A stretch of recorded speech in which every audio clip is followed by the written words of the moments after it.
l'heure du lion.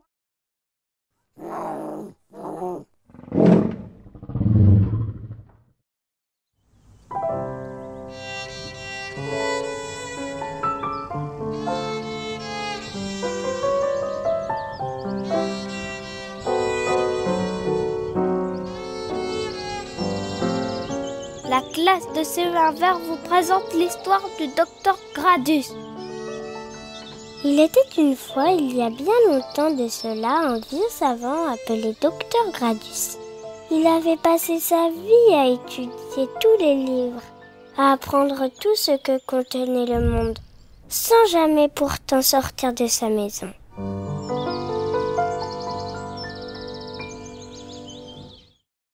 Un beau soir d'été, assis à sa table de travail, il lisait un grand livre. En tournant une page, il vit que tout le reste de l'ouvrage était blanc. Plus aucun caractère imprimé sur des centaines de feuilles. Le docteur Gradus regardait fixement le livre sans savoir quoi penser. Un livre incomplet. C'est alors que la flamme de sa chandelle se mit à vaciller sans raison et se réduisit jusqu'à n'être plus qu'un petit point rouge. Des fées apparurent, tournoyant autour du pauvre vieil homme. Le docteur Gradus n'en revenait pas de ce qu'il voyait. « Qui êtes-vous » ? « Nous sommes chargés de veiller sur vous. Pourquoi êtes-vous si chagriné en lisant ce livre, docteur Gradus ?»« Eh bien, mais il manque au moins la moitié de l'histoire. C'est une regrettable erreur. » Non, ce qui est une erreur, docteur Gradus, c'est qu'à l'image de ce livre, votre vie est incomplète. Nous avons grande peine pour vous. Vous avez vieilli sans connaître la joie de vivre. Certes, mais cela me suffit. Les livres m'apportent un grand réconfort. J'étudiais toutes les sciences. Je connais la longueur de tous les fleuves et le contour de tous les continents, la profondeur des mers et le nom de toutes les étoiles. La fin de cette histoire se trouve au-delà des murs de votre bibliothèque, docteur Gradus. Cela vous intéresse-t-il de la trouver? Ah ça oui, où est-elle? La fin de ce livre se trouve au 33 rue de la Tuilerie, à Paris, cher monsieur. Allez la chercher, quittez ce logis sans retard et marchez tout droit sans vous retourner. Courez vite, le jour va poindre. Le docteur Gradus, tout décontenancé, se leva et hésita à quitter son bureau, puis enfin se décida à sortir.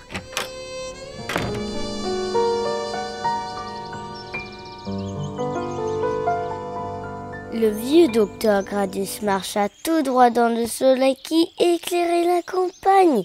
Il n'en revenait pas de sentir ses jambes le porter aussi loin, pas après pas. Comme l'herbe est douce et tiède. Il sentait le vent courir sur son visage et dans ses mains. Le sourire ne le quittait plus. Il courait à travers la prairie, dansait, sautait, dansait encore avec le vent. Quel parfum merveilleux! Soudain, de ravissants papillons se mirent à tournoyer autour de lui.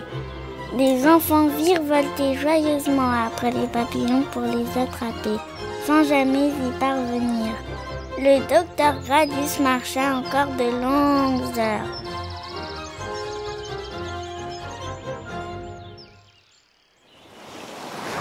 Il arriva près de la mer. De fortes vagues s'agitaient le long du rivage. Le docteur Gradus n'avait encore jamais touché d'eau vive. Il s'agenouilla et plongea la main dans l'onde fraîche. Le bord n'était pas très solide, et sous le poids du vieil homme, il s'effondra.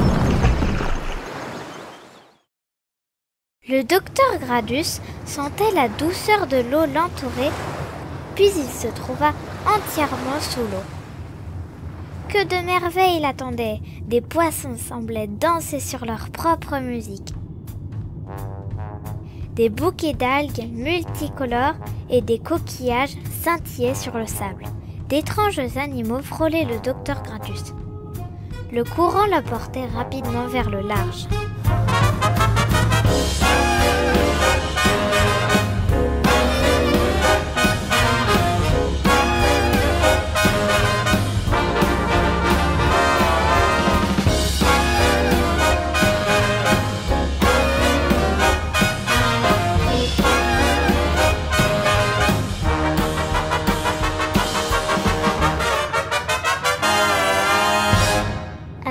commença-t-il à s'inquiéter de ne pouvoir sortir de l'eau qu'il sentit une violente impulsion le ramener à la surface.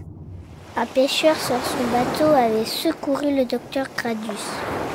Le pêcheur tendit la main au savant, qui se releva sans mal et tout sauta un peu. Où allez-vous, monsieur? Je me présente, docteur Gradius. Je vais là où mon destin me mène, chercher la moitié d'un livre qui me manque. Je vais remonter la Seine pour vendre mon poisson. Voulez-vous que je vous emmène jusqu'à Paris? Paris? La ville lumière? C'est parfait, faisons route ensemble.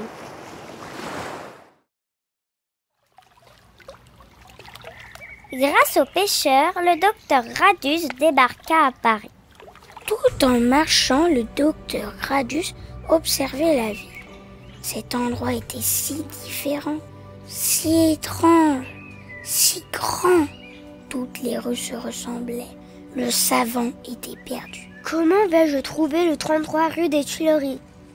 Paris, c'est immense. On compte 7423 rues. Peut-être puis-je demander à un passant. Il croisa un grand gaillard, blond, qui marchait à vive allure.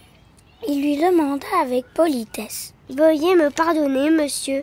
Connaîtriez-vous la rue de la Tuilerie ?»« C'est pas par là. »« Mais par où alors ?» Le docteur Gradius se mit à courir à la suite de l'autre homme.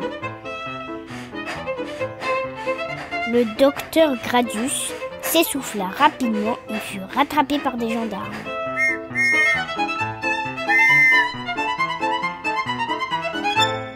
Dites, monsieur, avez-vous vu un grand homme blond? Il a volé la banque, nous le recherchons. Paris est une ville bien dangereuse. Savez-vous où se trouve la rue de la Tuilerie? C'est très simple. À droite, puis la deuxième à gauche, puis encore à droite, puis vous passez devant la gendarmerie, puis 2 fois à gauche, les escaliers, à gauche, puis à droite et vous y êtes. Le docteur Gradius avait une excellente mémoire, à force d'apprendre toujours plus de choses tous les jours. Il se rendit à l'endroit que le gendarme lui avait indiqué. Il frappa à la porte au-dessus de laquelle figurait le numéro 33. Un grand gaillard ouvrit brusquement. J'ai là un livre dont il manque la moitié de l'histoire. On m'a dit que je trouverais la fin de l'histoire au 33 rue de la Tuilerie à Paris. C'est bien ici? C'est exact, mais vous arrivez trop tard. Je ne sais pas ce que vous avez tous avec ce livre aujourd'hui. Une femme est venue le chercher. Comme il dormait sur une étagère depuis au moins 40 ans, j'ai accepté de le lui vendre. Et elle est partie avec il y a quelques minutes seulement. Quelle malchance! Sauriez-vous qui est cette personne au moins? Je n'en ai pas la moindre idée. Elle m'a simplement dit que ce livre était très important pour elle.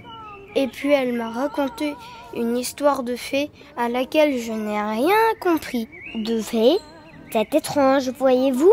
Ah oui, je me souviens.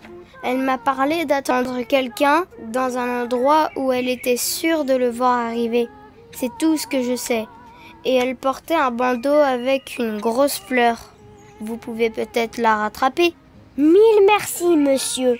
Le docteur Gradius marcha au hasard dans les rues, en se demandant ce que pouvait être cet étrange endroit. Quand tout d'un coup, il vit la femme qu'il cherchait.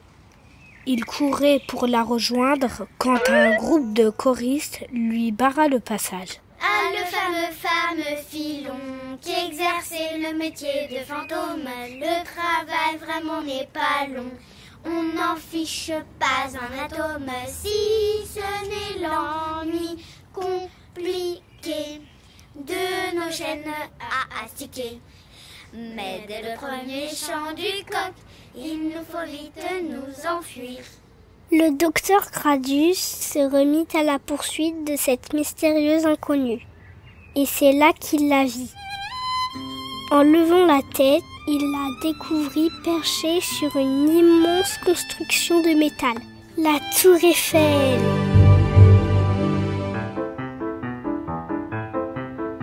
Le docteur Gradius se souvint avoir lu un livre sur cette œuvre. Et là, il pensa aux marches à monter. Et à son grand âge, il prit son courage à 2 mains et commença à grimper. Plus il montait, plus le vertige s'emparait de lui. Arrivé au premier étage, il s'approcha de la femme. Elle regardait fixement la ville et tenait le même livre que lui. Vous êtes exactement comme je vous imaginais. La ville est magnifique, regardez. C'est la première fois que je sors de chez moi. J'ai étudié toutes les sciences. Je connais les longueurs de tous les fleuves et les contours de tous les continents, la profondeur des mers et le nom de toutes les étoiles. J'ai lu la première moitié de l'histoire. Et vous la deuxième? Nous avons beaucoup de choses à nous raconter. Et nous avons encore plus de choses à vivre. C'est vous qui me manquez. Si nous partions? Partir où?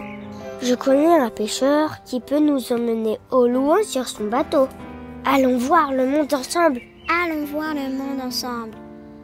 Et ils tombèrent tout de suite très amoureux.